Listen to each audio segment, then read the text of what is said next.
Well, hello again. And actually, I'm in here in my back room this time. And I do have a request from Norfolk and Western Railfan.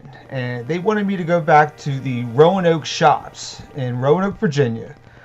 Now, I did some flying around there around 3 or 4 months ago. I don't have very much to go with. I did put something together for you, but hopefully you enjoy it. Let's see what it looks like. So here I am in Roanoke, Virginia, at the Norfolk and Western Railway Shops.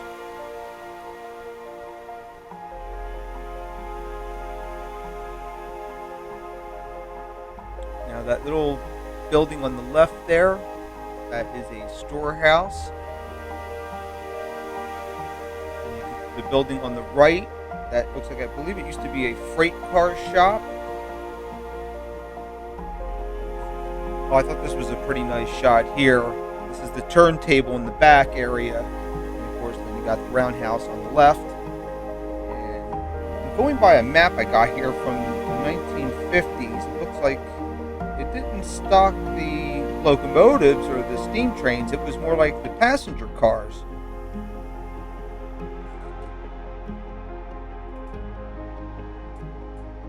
And of course, then you got the overhead cranes. Of course, you had to move all that metal around somehow, right? And this building here we're going over right now, this is the, it used to be, I believe, a boiler shop. And of course, the stuff on the right is, the machine shop, or the erecting shop, blacksmith shop. And there's the second turntable up ahead there on the right.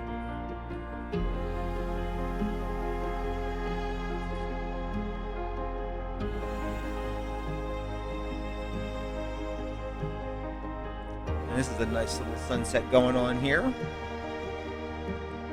And of course, out in the distance, you can see the original Norfolk and Western office building. And slightly to the left, that's the Wells Fargo building.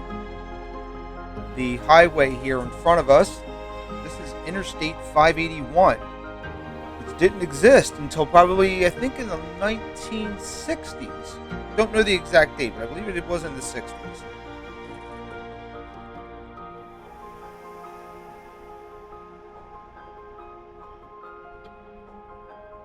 So on these railroad tracks, the tracks on the right side here, if you took those, it would probably eventually get to Norfolk, Virginia, and then the train tracks on the left. One of those tracks, I believe, will go up to as far as Hagerstown, Maryland. So I decided to take my little drone over the highway, and right down there, that is the Tabon Museum of Art. I believe, hopefully I said that correct. There's the Wells Fargo building. The train tracks on the right going out to the distance. That is going to the train yard.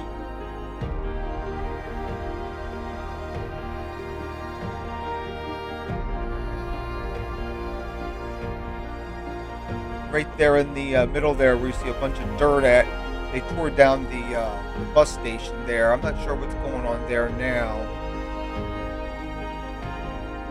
So I turned it around and decided to bring it on back. Again, that is Interstate 581 there.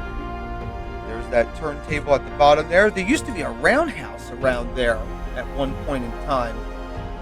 And apparently they tore it down, and there used to be a couple of chimneys there.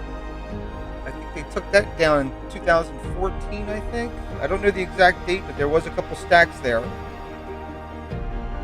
And of course, we're going over the machine shop area. Again, there's the Roundhouse. Up in the upper left-hand corner, that used to be the foundry.